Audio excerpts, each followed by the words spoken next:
സാഫ്റ്റ്വെയർ invoicing വന്നതോടുകൂടി എല്ലാ ഇൻവോയ്സുകളും ഗവൺമെന്റിലേക്ക് submit ചെയ്യുന്നുണ്ട്. ഒരുപാട് സമയം നമ്മൾ ടാക്സിന് വേണ്ടിയിട്ട് ടാക്സ് സെറ്റ് ചെയ്യാൻ വേണ്ടിയിട്ട് നമ്മൾ സ്പെൻഡ് ചെയ്യുന്നുണ്ട് ഓരോ കമ്പനീസും.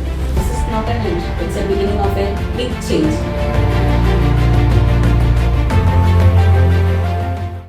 Hello everybody, welcome to our podcast series where we will be discussing about engaging topics in the business ecosystem. So today we will be addressing the elephant of the room, Zatka. Is it actually just a tax system or is it beyond that transforms the ecosystem of Saudi Arabia? So joining today with us are the pillars of EthicFin, as I would call them, Mr. Nadir BK, CEO of EthicFin, and the Chief Operating Officer of EthicFin, Mrs. Fatima Finu. Thank you so much for joining us with us today, because this will be an engaging discussion with you all, I'm very sure. So without further delay, let me ask the very conventional question, a very cliche question I'm sure. Is Zatka actually good? Is it just a taxation system or is there something beyond that we should all know about it? ഒരു simple tax system അല്ല. Tax system ഇതിന് മുമ്പേ middle ഈസ്റ്റിലുണ്ട്, Saudi അറേബ്യയിൽ tax system ഉണ്ട്. Okay, പക്ഷെ ഇപ്പൊ അവർ ചെയ്തത് എന്താണെന്ന് പറഞ്ഞാൽ, മുമ്പ് അവർ ഈ ഇൻവോയ്സിംഗ് സിസ്റ്റം ഉണ്ടായിരുന്നില്ല. ഓക്കെ, സൗദി അറേബ്യയിൽ ഈ ഇൻവോയ്സിംഗ് സിസ്റ്റം ഉണ്ടായിരുന്നില്ല. അപ്പൊ അത് ഒന്നുകൂടി സെൻട്രലൈസ്ഡ് ആവാന്നുള്ള രീതിയിലാണ് ഈ ഇൻവോയ്സിംഗ് സിസ്റ്റത്തിലേക്ക് വരുന്നത്. അപ്പൊ ഇത് സൗദി അറേബ്യ വേൾഡിൽ പല രാജ്യങ്ങളിലും, ഇപ്പൊ ഇന്ത്യയിലടക്കം GST സെൻട്രലൈസ്ഡ് ആയതിനു ശേഷം GST സിസ്റ്റം വന്നു.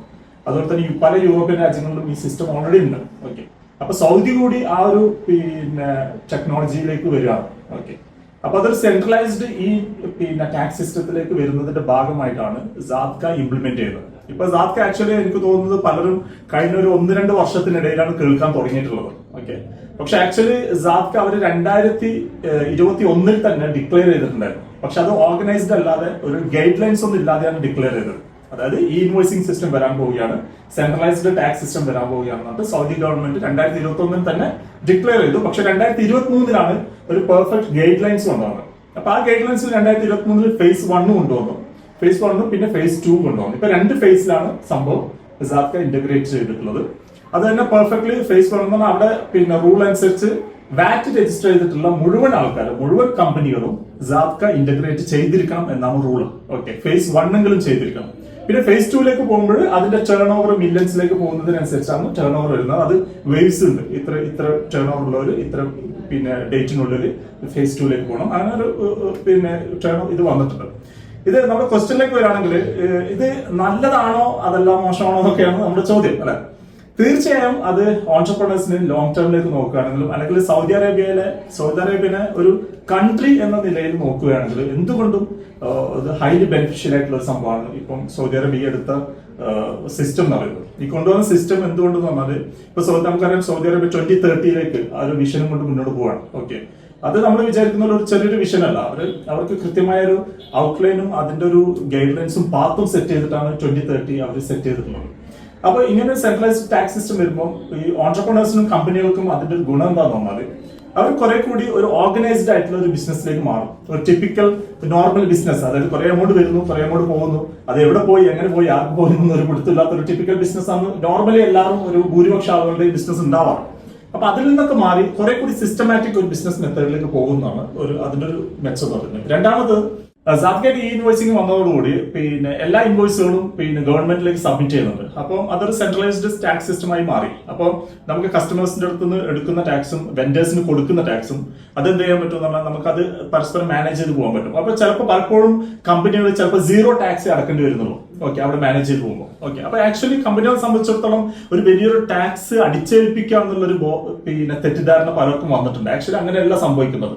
അവർക്കത് സിസ്റ്റമാറ്റിക് ആയിട്ട് ചിലപ്പോൾ ടാക്സ് കൊടുക്കേണ്ടതില്ലാത്ത രീതിയിൽ, അതിൽ ചിലപ്പോൾ ഇങ്ങോട്ടേക്ക് നമുക്ക് ക്ലെയിം ചെയ്തെടുക്കാൻ പറ്റുന്ന രീതിയിലേക്ക് എന്ത് ചെയ്യാൻ പറ്റും, കമ്പനികൾക്ക് ഈ സെൻട്രലൈസ്ഡ് ടാക്സ് സിസ്റ്റത്തെ ഉപയോഗിക്കാൻ പറ്റുന്നതാണ്. അപ്പൊ അതിനെ കുറിച്ചുള്ള ഒരു അവയർനെസ് ആണ് ആർക്ക് വേണ്ടത്, നമ്മള് കമ്പനികൾക്കും ഓൺട്രപ്രണേഴ്സിനും വേണ്ടത്. അപ്പൊ ആ ഒരു കൃത്യമായ അവയർനെസ് ഉണ്ടായി കഴിഞ്ഞാൽ ഈ സാത്ക സിസ്റ്റം പെർഫെക്റ്റ്ലി അവർക്ക് ഉപയോഗിക്കാൻ പറ്റും. പിന്നെ രണ്ടാമത്തേന്ന് പറഞ്ഞാല്, നമ്മൾ ടാക്സ് കൊടുക്കുക എന്ന് പറഞ്ഞാല് നമ്മുടെ കയ്യിൽ നിന്ന് കൊടുക്കുന്നല്ലോ. ഓക്കെ, ആക്ച്വലി നമ്മൾ അവരുടെ ആ കൺട്രി നമുക്ക് വേണ്ടി, എസ്പെഷ്യലി സൗദി അറേബ്യ പോലുള്ള ഒരു കൺട്രി നമുക്ക് വേണ്ടി ഒരുപാട് ഇൻഫ്രാസ്ട്രക്ചർ സെറ്റപ്പ് ചെയ്യുന്നുണ്ട്, അല്ലെ? അത്രയും ഫെസിലിറ്റീസ് നമുക്ക് കമ്പനികൾക്ക് പ്രൊവൈഡ് ചെയ്യുന്നുണ്ട് എല്ലാ രീതിയിലും. അപ്പൊ അതില് ആ കൺട്രിയുടെ മുന്നോട്ടുള്ള പോക്കിലും അത്തരം ഇൻഫ്രാസ്ട്രക്ചർ സെറ്റപ്പ് ചെയ്യാനുള്ള നമ്മുടെ ഒരു കോൺട്രിബ്യൂഷൻ കൂടിയാണ് ടാക്സ് സിസ്റ്റം എന്ന് പറയുന്നത്. അപ്പൊ അതൊരു ഡിജിറ്റലൈസ് ചെയ്തുകൊണ്ട് ഒരു റെവല്യൂഷനിലേക്ക് സൗദി അറേബ്യ പോലുള്ള കൺട്രി പോകുമ്പോൾ ഞാൻ മനസ്സിലാക്കുന്ന മുഴുവൻ കമ്പനികളും മുഴുവൻ ബിസിനസ് പേഴ്സൺസും അതുപോലെ തന്നെ എല്ലാ ഓൺടർപ്രണേഴ്സും അതിനെ സപ്പോർട്ട് ചെയ്തുകൊണ്ട് മുന്നോട്ട് പോവുകയാണ് കണ്ടത്. ഒരു കൊളാബറേറ്റീവ് ഒരു കലക്റ്റീവ് എഫേർട്ട് പോലെ, അതായത് ആ കൺട്രിയുടെ വിജയത്തിന് വേണ്ടി നമ്മുടെ ഭാഗത്തു നിന്നുള്ള ഒരു ചെറിയ കോൺട്രിബ്യൂഷൻ ആയിട്ടാണ് ആക്ച്വലി ഇതിനെ നമ്മൾ കാണേണ്ടതെന്നുള്ളതാണ്. അപ്പൊ ഇങ്ങനെയൊക്കെ ഒരു ഇൻഫ്രാസ്ട്രക്ചർ സൗദി അറേബ്യ പോലുള്ള രാജ്യം അവിടെയുള്ള ജനങ്ങൾക്ക് അല്ലെങ്കിൽ ഓൺടർപ്രണേഴ്സിന് കൊടുക്കുമ്പോൾ ആ ഓൺടർപ്രണേഴ്സിന് അവരുടെ ആ രാജ്യത്തിന് വേണ്ടിയുള്ള ഒരു ചെറിയ അവരുടെ ഭാഗത്തുള്ള ഒരു ചെറിയ കോൺട്രിബ്യൂഷൻ പോലെയാണ് നമ്മൾ ഈ ടാക്സ് സിസ്റ്റത്തെ കാണേണ്ടത്. അതിന്റെ അപ്പുറമൊന്നും നമ്മൾ കാണുന്നില്ല. ഫാത്തിമ സാക്ക ഇന്റഗ്രേഷൻ ചെയ്യുന്നതോടുകൂടി നമ്മളുടെ ഫൈനാൻഷ്യൽ ട്രാൻസ്പെറൻസി വരാണ്. അത് ത്രൂ നമ്മുടെ ട്രസ്റ്റ് ബിൽഡ് ചെയ്യപ്പെടും. അതായത് നമ്മുടെ കമ്പനീസ് സ്റ്റേറ്റ്സ് തമ്മിലും അതുപോലെ സ്റ്റേക്ക് ഹോൾഡേഴ്സ് തമ്മിലും കസ്റ്റമേഴ്സ് തമ്മിലുള്ള എല്ലാ ട്രാൻസ്പെറൻസി വരാണ് അവിടെ. അതുകൊണ്ട് തന്നെ ട്രസ്റ്റ് ബിൽഡ് ചെയ്യപ്പെടുകയാണ്. ഇത് നമ്മൾക്ക് ക്വിക്ക് ട്രാൻസാക്ഷനും മറ്റു കാര്യങ്ങൾക്കും വേണ്ടിയിട്ട് ഇൻവോയ്സ് പെട്ടെന്ന് സെൻഡ് ചെയ്യാൻ വേണ്ടിയിട്ടും അങ്ങനത്തെ കാര്യങ്ങൾക്കൊക്കെ വളരെ ഈസിയാണ്. അതുപോലെ നമ്മൾ ഒരുപാട് സമയം നമ്മൾ ടാക്സിന് വേണ്ടിയിട്ട് ടാക്സ് സെറ്റ് ചെയ്യാൻ വേണ്ടിയിട്ട് നമ്മൾ സ്പെൻഡ് ചെയ്യുന്നുണ്ട് ഓരോ കമ്പനീസും. അപ്പോൾ ആ കാര്യങ്ങളെല്ലാം നമ്മളുടെ ടൈം നമുക്ക് റെഡ്യൂസ് ചെയ്യാൻ പറ്റും. ടൈമും എഫേർട്ടും നമുക്ക് അവിടെ റെഡ്യൂസ് ചെയ്യാൻ പറ്റും. SMEs ആക്ച്വലി അവരുടെ ബിസിനസ് ഡെവലപ്പ് ചെയ്ത് കൊണ്ടുവരുന്ന ആളുകളാണ്. അപ്പൊ അവർക്കൊരു സിസ്റ്റം ഇമ്പോർട്ടന്റ് ആണ്. ആക്ച്വലി അവർക്ക് ആ ഒരു അക്കൗണ്ടബിലിറ്റി ഉണ്ടെങ്കിൽ മാത്രമാണ് അവരുടെ ബിസിനസ് അവർക്ക് ഡെവലപ്പ് ചെയ്യാൻ പറ്റുള്ളൂ. അപ്പൊ അതിനു വേണ്ടിയിട്ട് ഈ ഒരു സിസ്റ്റം കൊണ്ടുവന്നത് എന്തുകൊണ്ടും അവർക്ക് നല്ലതാണ്. അത് ത്രൂ അവർക്ക് അനലൈസ് ചെയ്യാനും അവരുടെ ഈ പറഞ്ഞ മാതിരി ലീഗലായിട്ട് വരുന്ന ഇഷ്യൂസ് ഉണ്ടാവും, പെനാൽറ്റീസ് കാര്യങ്ങളിൽ നിന്നൊക്കെ രക്ഷപ്പെടാൻ ഈ സാക്ക ഇന്റഗ്രേഷൻ വളരെ നല്ലതാണ്. ഫാത്തിമ പറഞ്ഞത് കറക്റ്റ് ആണ്. അതിലൊരു ആഡ് ഓൺ എനിക്ക് പറയാനുള്ളത് നമ്മൾ ഒരു സ്റ്റേറ്റിന്, അതായത് ഗവൺമെന്റിനെ സംബന്ധിച്ചിടത്തോളം ഇൻഡസ്ട്രീസിനെ എത്രത്തോളം സപ്പോർട്ട് ചെയ്യാൻ പറ്റും എന്നുള്ളത് അവർ ആലോചിച്ചുകൊണ്ടിരിക്കുന്നതാണ്. ഇപ്പൊ അവര് ആനുവൽ ബജറ്റ് പ്രിപ്പയർ ചെയ്യുമ്പോഴും അപ്പോഴൊക്കെ ഏത് ഇൻഡസ്ട്രിയിലാണ് കൂടുതൽ ഫണ്ട് ഗവൺമെന്റ് ഇറക്കേണ്ടത്, ഏത് ഇൻഡസ്ട്രിയാണ് വീക്ക് ആയിട്ടുള്ളത്, അതൊക്കെ ഗവൺമെന്റിന് കൃത്യമായ ഒരു അനലിറ്റിക്സ് കിട്ടേണ്ടതുണ്ട്. അതിനെ ബേസ് ചെയ്തുകൊണ്ടാണ് എന്ത് ചെയ്യുക ഗവൺമെന്റ് ഇത്തരം കാര്യങ്ങളൊക്കെ പ്ലാൻ ചെയ്യുന്നത്. ഓക്കെ, അപ്പോൾ ഒരു സെൻട്രലൈസ്ഡ് ടാക്സ് സിസ്റ്റം വരുമ്പോൾ നമ്മൾ എല്ലാ ഓൺടർപ്രണേഴ്സും എല്ലാ കമ്പനികളും ഈ സിസ്റ്റത്തെ സപ്പോർട്ട് ചെയ്തുകൊണ്ട് ആ സിസ്റ്റത്തിനനുസരിച്ച് മുന്നോട്ട് പോവുകയാണെങ്കിൽ ഗവൺമെന്റിന് കൃത്യമായ ഒരു അനലിറ്റിക്സ് റിപ്പോർട്ട് കിട്ടും. അതായത് ഏത് ഇൻഡസ്ട്രിയിലാണ് കൂടുതൽ കാര്യങ്ങൾ നടക്കുന്നത്, ഏത് ഇൻഡസ്ട്രിയാണ് വീക്ക്, എവിടെയാണ് കൂടുതൽ ഫണ്ട് ഇറക്കേണ്ടത്. അപ്പൊ നെക്സ്റ്റ് ബജറ്റിൽ ഗവൺമെന്റിനെ സംബന്ധിച്ചിടത്തോളം കൃത്യമായ അതാത് ഇൻഡസ്ട്രീനെ സപ്പോർട്ട് ചെയ്യുന്ന രീതിയിലേക്ക് ഫണ്ട് റൈസിങ് അല്ലെങ്കിൽ ഫണ്ടിങ് ചെയ്യാൻ പറ്റുമെന്നുള്ളതാണ്. അപ്പൊ ആക്ച്വലി ഗവൺമെന്റ് ഇങ്ങനെ ഒരു സിസ്റ്റം കൊണ്ടുവരുന്നത് നമ്മുടെ ഇവിടെയുള്ള കമ്പനികളെ ഒന്ന് പൂട്ടാനോ അല്ലെങ്കിൽ അവരെ പിടിച്ചു പറിക്കാനോ അല്ല. സത്യം പറഞ്ഞാല് ഈ കമ്പനികളെ ഇംപ്രൂവ് ചെയ്യാനും അവരെ സപ്പോർട്ട് ചെയ്യാനും കൂടിയാണ്. മനസ്സിലായത്? അതാണ് ആക്ച്വലി ഇത് പറഞ്ഞു വരികയാണെങ്കിൽ ഈ ഇത്തരം സിസ്റ്റംസ് എല്ലാ കൺട്രീസിലും വരണമെന്നാണ് ഞാൻ ആഗ്രഹിക്കുന്നത്. എനിക്കൊന്ന് എല്ലാ കൺട്രീസും ആ രീതിയിലേക്ക് വരുന്നുണ്ട്. ഇപ്പം മലേഷ്യയിൽ ഇംപ്ലിമെന്റ് ചെയ്തു, കഴിഞ്ഞ വർഷം മുതൽ തുടങ്ങി. മലേഷ്യ ഇപ്പം ഈ ഇൻവോയ്സിംഗ് സെറ്റപ്പ് ചെയ്തുകൊണ്ടിരിക്കുകയാണ്. അങ്ങനെ ഓരോ കൺട്രീസും ഈ ഒരു സെൻട്രലൈസ്ഡ് ടാക്സ് സിസ്റ്റത്തിലേക്ക് തന്നെ വരും. കാരണം അവരുടെ കൺട്രിയുടെയും അതിന്റെ ബിസിനസ് എക്കണോമിക് ഗ്രോത്തിനും അത് ഇമ്പോർട്ടന്റ് ആണെന്നുള്ളതാണ്. അപ്പോൾ നിങ്ങളുടെ റെസ്പോൺസസിനൊക്കെ ശരിക്കും it's a myth busting fact about സാക്ക. കാരണം എല്ലാവരുടെയും വിചാരം ഇതൊരു വെറും ഒരു ടാക്സേഷൻ സിസ്റ്റം മാത്രമാണെന്നാണ്. So I think your response actually help in that section. അപ്പോൾ മാം നേരത്തെ പറഞ്ഞ ആ ഒരു സെക്ഷനാണ് I think something that we would want to know more about integration. Actually is Zakka integration, is it possible for like even the low tier to the top tier ones, or what are the limitations that that could come in the way for this integration process? Actually ഏതൊരു പുതിയ system വരുമ്പോഴുണ്ടാകുന്ന ചില ബുദ്ധിമുട്ടുകൾ Saka integration introduce ചെയ്യുന്ന സമയത്തും ഉണ്ടായിട്ടുണ്ടായിരുന്നു സ്റ്റാർട്ടിങ്ങിൽ. ഇപ്പോഴതില്ല.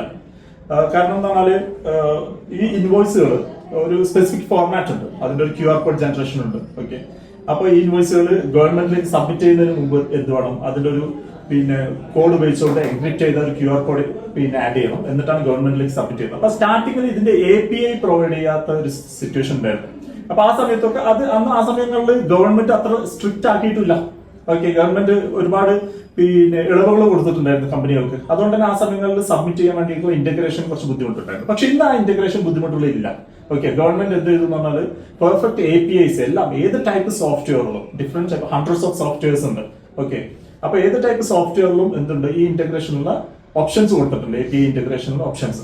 അതുകൊണ്ടാണ് സാക്കയുടെ വെബ്സൈറ്റിൽ പോയി കഴിഞ്ഞാൽ സാക്ക ലിസ്റ്റഡ് കമ്പനീസ് ഉണ്ട്. ഗവൺമെന്റ് തന്നെ കുറച്ച് കമ്പനികൾ ലിസ്റ്റ് ചെയ്തിട്ടുണ്ട്.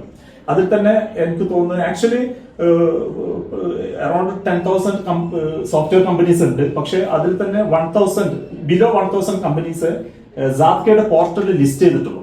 ആ ബിലോ 1,000-ൽ തന്നെ അറൌണ്ട് 240 കമ്പനീസ് മാത്രമേ, സോഫ്റ്റ്വെയർ കമ്പനീസ് മാത്രമേ ഫേസ് 2 ഇന്റഗ്രേറ്റ് ചെയ്തതായിട്ട് സാത്ക അപ്രൂവ് ചെയ്ത ലിസ്റ്റിംഗിലുള്ളൂ.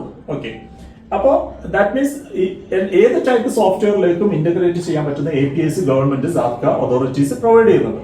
അപ്പോൾ ആ API ഇന്റഗ്രേറ്റ് ചെയ്തതോടുകൂടി കമ്പനികൾക്ക് ഈ സോഫ്റ്റ്വെയറിൽ നിന്ന് ഈസി ആയിട്ട് സാത്കയിലേക്ക് സബ്മിറ്റ് ചെയ്യാൻ ഓപ്ഷൻ ഉണ്ട് ഇൻ എ സിംഗിൾ ക്ലിക്ക്. അപ്പോൾ ഇൻവോയ്സ് ക്രിയേറ്റ് ചെയ്ത് കഴിഞ്ഞിട്ട് സബ്മിറ്റ് ടു സാത്ക എന്ന് ക്ലിക്ക് ചെയ്ത് കഴിഞ്ഞാൽ ഓട്ടോമാറ്റിക്കലി സാത്കയുടെ സെർവറുമായിട്ട് കണക്ട് ചെയ്യുകയും, ഇത് ക്ലൗഡ് ബേസ്ഡ് ആണല്ലോ, അല്ല ഈ ഇൻവോയ്സിംഗ് എന്ന് പറയുമ്പോൾ ഇലക്ട്രോണിക് ഇൻവോയ്സ് ആണ്. അപ്പൊ ക്ലൗഡ് ബേസ്ഡ് ആയതുകൊണ്ട് തന്നെ സാത്കയുടെ പോർട്ടലിലേക്ക് കണക്ട് ചെയ്യുകയും അവിടെ പോയി റെസ്പോൺസ് തിരിച്ചു വരുന്ന രീതിയിലുള്ള API ഇന്റഗ്രേറ്റഡ് ആയിട്ടുള്ള സോഫ്റ്റ്വെയറുകളാണ് ഇപ്പൊ കറന്റ് അവൈലബിൾ. അതുകൊണ്ട് തന്നെ ഇതിന്റെ ഒരു ഇന്റഗ്രേഷൻ പ്രോസസ് ഇപ്പൊ കറന്റ് ഒരു ടാസ്ക് അല്ല.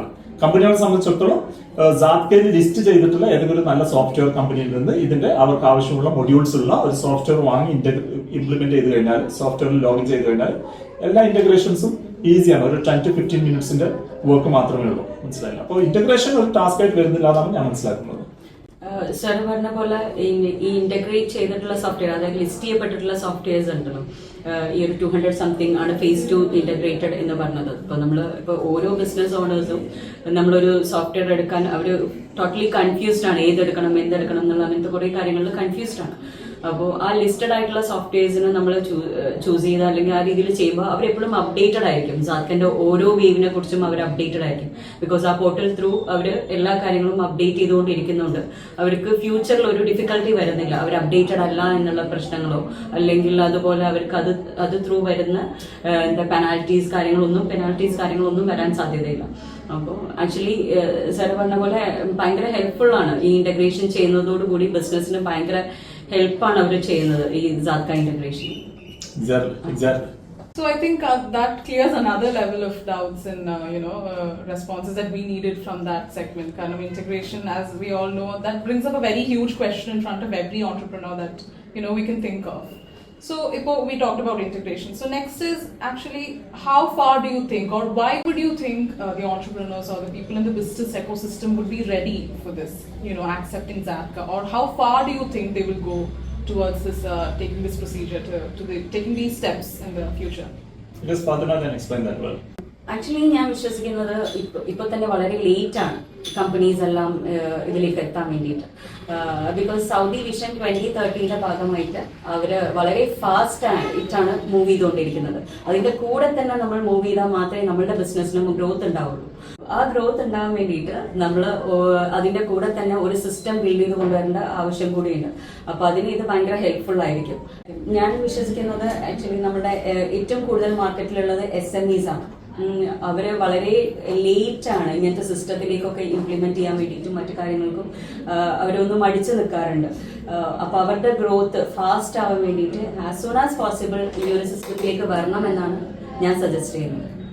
വളരെ കറക്റ്റാണ് ഫാത്തിമ പറഞ്ഞത്. അതായത് നമ്മള് ഗവൺമെന്റ് സ്റ്റേറ്റ് ഒരു സിസ്റ്റം ഇംപ്ലിമെന്റ് ചെയ്യില്ല, അല്ലെങ്കിൽ അവരൊരു വിഷനോട് കൂടി ഫണ്ടിങ് ചെയ്യുമ്പോൾ, കാരണം സൗദി അറേബ്യയെ സംബന്ധിച്ചിടത്തോളം ഓൾറെഡി നല്ല റിച്ച് കൺട്രിയാണ്. അപ്പോൾ 2030 എന്നുള്ള വിഷയത്തിലേക്ക് ഫണ്ട് ചെയ്തുകൊണ്ട് മുന്നോട്ട് പോകുമ്പോഴും തന്നെ നമ്മളും അവരുടെ സിസ്റ്റത്തിനനുസരിച്ച് മുന്നോട്ട് ഒന്നിച്ച് പോയിട്ടില്ലെങ്കിൽ നമ്മുടെ കമ്പനിക്ക് ഗ്രോത്ത് ഉണ്ടാവില്ല, സ്വാഭാവികമാണ്. അപ്പൊ അവിടെ മടി കാണിച്ച് നിൽക്കരുത്, മടിച്ചു നിൽക്കരുത് എന്നുള്ളതാണ്. അപ്പോൾ എല്ലാ കമ്പനികളും പെട്ടെന്ന് തന്നെ അതിലേക്ക് അഡാപ്റ്റ് ചെയ്യേണ്ടതുണ്ട്. അതായത് ശരിക്കും implementation doesn't mean just the word. അതിന്റെ അപ്പുറം ഉണ്ടെന്നുള്ളത് your answers really cleared up a lot of questions in that arena as well. അപ്പോൾ ഇനി next, Zatka is done. Okay, Zatka is there. So what comes after Zatka? What is the future, or maybe what are the procedures that follows up after Zatka? Zatka actually implementation process ഏകദേശം കഴിയാറായി. Okay, ഇപ്പൊ face 1 implementation already complete ആയി. കാരണം face 1 അത്ര simple ആയിരുന്നു. പിന്നെ അതുകൊണ്ട് തന്നെ VAT രജിസ്റ്റർ ചെയ്തിട്ടുള്ള മുഴുവൻ കമ്പനികളും Zatka ഫേസ് 1 ഇന്റഗ്രേറ്റ് ചെയ്യണമെന്നാണ് നിയമം. ഓക്കെ, ഫേസ് 2 Zatka പിന്നെ ആക്ച്വലി വളരെ പെർഫെക്റ്റ് ആയിട്ട് ഗവൺമെന്റ് ചെയ്തത്. അതായത് വേവ്സ് വെച്ചിരുന്നു, വേവ് 1, 2, 3, 4 എന്നുള്ള രീതിയിൽ. അതായത് സ്റ്റാർട്ടിങ്ങുള്ള വേവില് വേവ് 1 എന്നുള്ള രീതിയിൽ ഒരു ഹൈ ലെവൽ ടേൺ ഓവർ ഉള്ള കമ്പനികൾ, അതായത് around 50 million annual turn over ഒക്കെ ഉള്ള കമ്പനികൾ മാത്രമേ എന്ത് ചെയ്യേണ്ടുള്ളൂ, പിന്നെ Zatka ഫേസ് 2ലേക്ക് ഇന്റഗ്രേറ്റ് ചെയ്യേണ്ടിയിരുന്നുള്ളൂ. പക്ഷെ അത് ഓരോ മാസവും വേവ് 2, വേവ് 3, വേവ് 4 ഇങ്ങനെ കുറച്ച് കൊണ്ടുവന്ന് വരുന്ന ഡിസംബർ 31 1 മില്യൺ ടേൺ ഓവർ ഉള്ള മുഴുവൻ കമ്പനികളും എന്ത് ചെയ്യണം, സാത്ക ഫേസ് 2 ഇന്റഗ്രേഷൻ നിർബന്ധമാണ്. അത് വന്ന് വരുന്ന നെക്സ്റ്റ് ഇയർ മാർച്ച് 31 750,000 ടേൺ ഓവറുള്ള മുഴുവൻ കമ്പനികളും സാത്ക ഫേസ് 2ലേക്ക് മാറേണ്ടതുണ്ട്. അപ്പൊ ദാറ്റ് മീൻസ് മാർച്ച് എൻഡോട് കൂടി സാത്കയുടെ ഇംപ്ലിമെന്റേഷൻ പ്രോസസ് കംപ്ലീറ്റ് ആവുകയാണ്. അപ്പോൾ ഒരുപാട് കമ്പനികൾ എനിക്കൊന്ന് ഈ ടേൺ ഓവറുള്ള പല കമ്പനികളും ഇപ്പോഴും ഫേസ് 2ലേക്ക് ഇന്റഗ്രേറ്റ് ചെയ്യാത്ത കമ്പനികളുണ്ട്. ഓക്കെ, പക്ഷേ ഗവൺമെന്റ് ആസ് എ ബിഗിനിങ് ഒരു തുടക്കം എന്ന നിലയിൽ പലർക്കും വെയ്വ് കൊടുക്കുന്നുണ്ട്. പക്ഷെ എന്നാലും ചെറിയ രീതിയിലുള്ള ഒരു പെനാൽറ്റീസ് കൊടുക്കുന്നുണ്ട്. പക്ഷെ അത് വെയ്വ് ഓഫ് ചെയ്യുന്നുണ്ട്, അവർ ഒഴിവാക്കി കൊടുക്കുന്നുണ്ട്. പക്ഷേ മാർച്ച് 31 കൂടി എന്ത് ചെയ്യും, സാത്ക ഇംപ്ലിമെന്റേഷൻ കംപ്ലീറ്റ് ആവും. അപ്പൊ ഇതൊരു എൻഡ് ആണോ എന്ന് ചോദിച്ചാൽ ഞാൻ മനസ്സിലാക്കിയെടുത്തോളം അവിടെ കൊണ്ട് ഒരു അവസാനിക്കാൻ സാധ്യതയില്ല. കാരണം എന്ന് പറഞ്ഞാൽ ഇതൊരു തുടക്കം മാത്രമാണ്. ഓക്കെ, അവരുടെ സെൻട്രലൈസ്ഡ് ടാക്സ് സിസ്റ്റത്തിന്റെ ഒരു തുടക്കം, അതിന്റെ സാധിക്കാൻ ആ പ്രോസസ്സിനെ ഞാൻ പറഞ്ഞതുപോലെ 2021 അവർ ഡിക്ലെയർ ചെയ്തു. എന്നിട്ട് ഇപ്പൊ 2025, 2026 മാർച്ചോട് കൂടിയാണ് അത് ഫൈനൽ ചെയ്യുന്നത്. അറൌണ്ട് 4 years എടുത്തു, മനസ്സിലായില്ലേ? ഇനി ഇതിന്റെ ഒരു നെക്സ്റ്റ് ലെവൽ അവർ ഓൾറെഡി ഇപ്പൊ പ്ലാൻ ചെയ്ത് അവരുടെ പണിപ്പുരയിൽ ഓൾറെഡി റെഡിയാക്കി വെച്ചിട്ടുണ്ടാവും. അപ്പൊ അതൊക്കെ അവർ പ്ലാൻ ചെയ്യുന്നത് എന്താണ്, നെക്സ്റ്റ് ലെവലിലേക്ക് ഒന്നുകൂടി കമ്പനികളെ എൻഹാൻസ് ചെയ്യാനും ഇതിനൊക്കെയുള്ള പ്ലാനുകളായിരിക്കും ചെയ്തുകൊണ്ടിരിക്കുന്നത്. അപ്പൊ ഇപ്പോഴുള്ള സാത്കയെ സംബന്ധിച്ച് ഞാൻ മനസ്സിലാക്കുന്നത് മാർച്ച് 31 കൂടി ഫേസ് 2 ഇന്റഗ്രേഷനോടുകൂടി കംപ്ലീറ്റ് ആവും. അപ്പൊ അതിന് മുമ്പായിട്ട് തന്നെ സൗദി അറേബ്യയിലുള്ള മുഴുവൻ കമ്പനികളും SMEs ആയാലും എല്ലാവരും എത്രയും പെട്ടെന്ന് തന്നെ ഈ സാത്ക ഇന്റഗ്രേഷൻ പ്രോസസ്സ് കംപ്ലീറ്റ് ചെയ്യേണ്ടതുണ്ട് എന്നുള്ളതാണ് എനിക്ക് ഇതുമായിട്ട് ബന്ധപ്പെട്ട് പറയാനുള്ളത്. നദീർ പറഞ്ഞ പോലെ തന്നെ this is not an end, it's a beginning of a big change. സൗദിയിൽ വരുന്ന വലിയ മാറ്റങ്ങളുടെ തുടക്കം മാത്രമാണിത്. Okay, so I do believe that this discussion actually put a check across many of the topics, because now we know that Zadka is actually a futuristic event that is going to happen in Saudi Arabia, and it's not just a taxation system but then much more beyond that. So thank you so much for having the time for this discussion. This was very enlightening and very informative in the sense that we can know more about Zadka, we can know the practical implications of this humongous change that is going to take place in Saudi Arabia. So Zadka would indeed bring a smarter and an accountable path for Saudi Arabia's big coming days, because any Saudi 2030 Vision 2030 item, it's a big huge lead for Saudi Arabia. So I do think that this discussion gave much more deeper delved information about Zadka. So thank you so much again. So I do believe this was a very engaging discussion. Hope you all liked it. So in the coming days, we will be bringing up more interesting topics in the business environment, in the financial ecosystem, to discuss more, to engage more, to enlighten more. Thank you so much. Have a great day.